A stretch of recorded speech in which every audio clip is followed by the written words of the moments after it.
ಬಸವನ ಬಾಗೇವಾಡಿ ತಾಲೂಕಿನ ಹೋನಿಪ್ರಿಗೆ ಹೋಬಳಿ ವ್ಯಾಪ್ತಿಗೆ ಬರತಕ್ಕಂಥ ಸಂಕನಾಳ ಶಾಖಾ ಕಾಲುವೆಯಿಂದ ವಿತರಣಾ ಕಾಲುವೆ ನಿರ್ಮಿಸಿ ಆ ಭಾಗದ 8 ಹಳ್ಳಿಗಳಿಗೆ ಕುಡಿಯುವ ನೀರಿನ ಒಂದು ಅನುಕೂಲತೆ ಕಲ್ಪಿಸುವ ಸಲುವಾಗಿ ಶೀಘ್ರದಲ್ಲಿ ವಿತರಣಾ ಕಾಲುವೆ ಕಾಮಗಾರಿ ಪ್ರಾರಂಭ ಮಾಡಬೇಕಂತಕೊಂಡು ಹೇಳಿ ಅದ್ರ ಜೊತೆಗೆ ವಿವಿಧ ಬೇಡಿಕೆಗಳಿಗೆ ಆಗ್ರಹಿಸಿ ಇವತ್ತಿನ ದಿವಸ ನಾವು ಆಲಮಟ್ಟಿಯಲ್ಲಿ ಬೃಹತ್ ಪ್ರತಿಭಟನೆ ಮಾಡಿ ರಾಮಲಿಂಗೇಶ್ವರ ದೇವಸ್ಥಾನದ ಮೆರವಣಿಗೆ ಮೂಲಕ ಮುಖ್ಯ ಅಭಿಯಂತರರು ಕೃಷ್ಣ ಭಾಗ್ಯ ಜಲ ನಿಗಮದ ಕಚೇರಿಗೆ ತೆರಳಿ ಇವತ್ತು 1 ದಿವಸದ ಸಾಂಕೇತಿಕ ಧರಣಿಯನ್ನು ನಾವು ಇವತ್ತು ಹಮ್ಮಿಕೊಂಡಿದ್ದೇವೆ.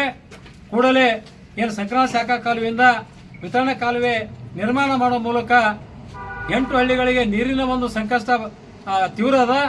ಜಾನುವಾರುಗಳನ್ನ ತೆಗೆದುಕೊಂಡು ಬೇರೆ ಹಳ್ಳಿಗಳಿಗೆ ಹೋಗಿ ಸುಮಾರು 3 ರಿಂದ 4 ಕಿಲೋಮೀಟರ್ ಜಾನುವಾರು ತಗೊಂಡು ಹೋಗ್ಬೇಕು, ಅಲ್ಲಿ ನೀರು ಕುಡಿಸ್ಬೇಕು. ಹಳ್ಳಿಗಳಲ್ಲಿ ಕುಡಿಯೋಕೆ ನೀರನೇ ಇಲ್ಲ.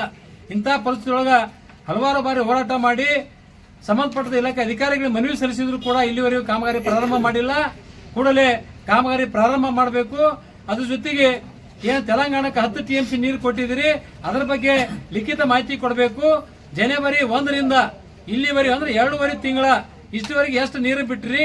ಜನವರಿ ತಿಂಗಳಲ್ಲಿ 97.848 TMC ನೀರಿತ್ತು ಡೆಡ್ ಸ್ಟೋರೇಜ್ ಒಳಗೊಂಡಂತೆ.